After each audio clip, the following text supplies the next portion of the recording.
അധ്യായം 28. യഹോവ പിന്നെയും മോശയോട് അരുളിച്ചെയ്തത്, എനിക്ക് സൗരഭ്യവാസനയായ ദഹനയാഗങ്ങൾക്കുള്ള എന്റെ ഭോജനമായ വഴിപാട് തക്ക സമയത്ത് എനിക്ക് അർപ്പിക്കേണ്ടതിന് ജാഗ്രതയായിരിക്കാൻ ഇസ്രായേൽ മക്കളോട് കൽപ്പിക്കണം. നീ അവരോട് പറയേണ്ടത്, നിങ്ങൾ യഹോവയ്ക്ക് അർപ്പിക്കേണ്ടുന്ന ദഹനയാഗം എന്തെന്നാൽ, നാൾതോറും നിരന്തര ഹോമയാഗത്തിനായി 1 വയസ്സ് പ്രായമുള്ള ഊനമില്ലാത്ത 2 കുഞ്ഞാട്, ഒരു കുഞ്ഞാടിനെ രാവിലെയും മറ്റേ കുഞ്ഞാടിനെ വൈകുന്നേരത്തും യാഗം കഴിക്കണം. ഇടിച്ചെടുത്ത എണ്ണ 1/4 ഹീൻ ചേർത്ത 1 ഇടങ്ങഴി മാവ് ഭോജനയാഗമായും അർപ്പിക്കണം. ഇത് യഹോവയ്ക്ക് സൗരഭ്യവാസനയായ ദഹനയാഗമായി സീനായി പർവ്വതത്തിൽ വെച്ച് നിയമിക്കപ്പെട്ട നിരന്തര ഹോമയാഗം. അതിന്റെ പാനീയയാഗം കുഞ്ഞാടൊന്നിന് 1/4 ഹീൻ മദ്യം ആയിരിക്കണം. അത് യഹോവയ്ക്ക് പാനീയയാഗമായി വിശുദ്ധ മന്ദിരത്തിൽ ഒഴിക്കണം. മറ്റേ കുഞ്ഞാടിനെ വൈകുന്നേരത്തെ യാഗം കഴിക്കണം. അതിനെ രാവിലത്തെ ഭോജനയാഗവും അതിന്റെ പാനീയയാഗവും പോലെ യഹോവയ്ക്ക് സൗരഭ്യവാസനയായ ദഹനയാഗമായി അർപ്പിക്കണം. ശബത്തുനാളിലോ 1 വയസ്സ് പ്രായമുള്ള ഊനമില്ലാത്ത 2 കുഞ്ഞാടിനെയും ഭോജനയാഗത്തിനായി എണ്ണ ചേർത്ത 2 ഇടങ്ങഴി മാവും അതിന്റെ പാനീയയാഗവും അർപ്പിക്കണം.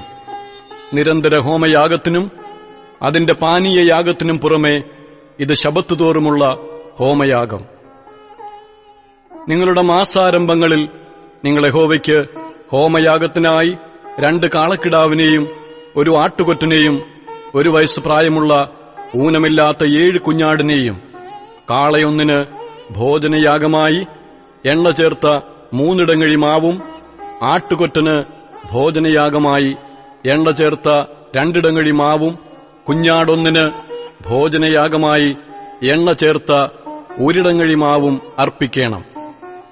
അത് ഹോമയാഗം, യഹോവയ്ക്ക് സൗരഭ്യവാസനയായ ദഹനയാഗം തന്നെ. അവയുടെ പാനീയയാഗം കാളയൊന്നിന് 1/2 ഹീൻ വീഞ്ഞും ആട്ടുകൊറ്റന് ഹീനിന്റെ 1/3 കുഞ്ഞാടൊന്നിന് 1/4 ഹീനും ആയിരിക്കണം.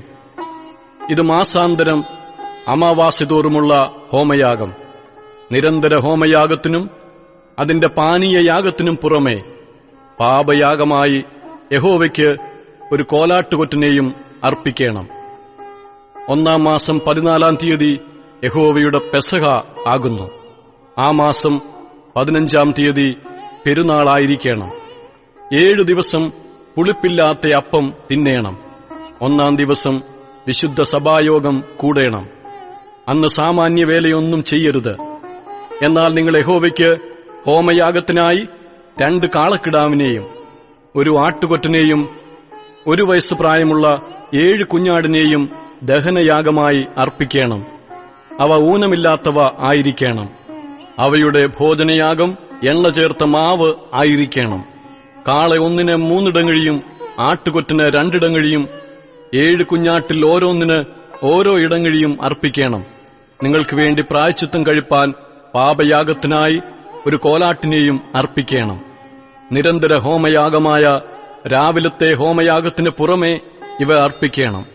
ഇങ്ങനെ 7 നാളും യഹോവയ്ക്ക് സൗരഭ്യവാസനയായി ദഹനയാഗത്തിന്റെ ഭോജനം ദിവസം പ്രതി അർപ്പിക്കണം.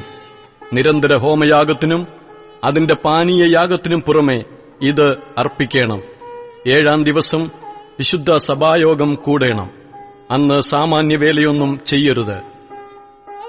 വാരോത്സവമായ ആദ്യ ഫല ദിവസത്തിൽ പുതിയ ധാന്യം കൊണ്ട് 1 ഭോജനയാഗം കൊണ്ടുവരുമ്പോഴും വിശുദ്ധ സഭായോഗം കൂടേണം.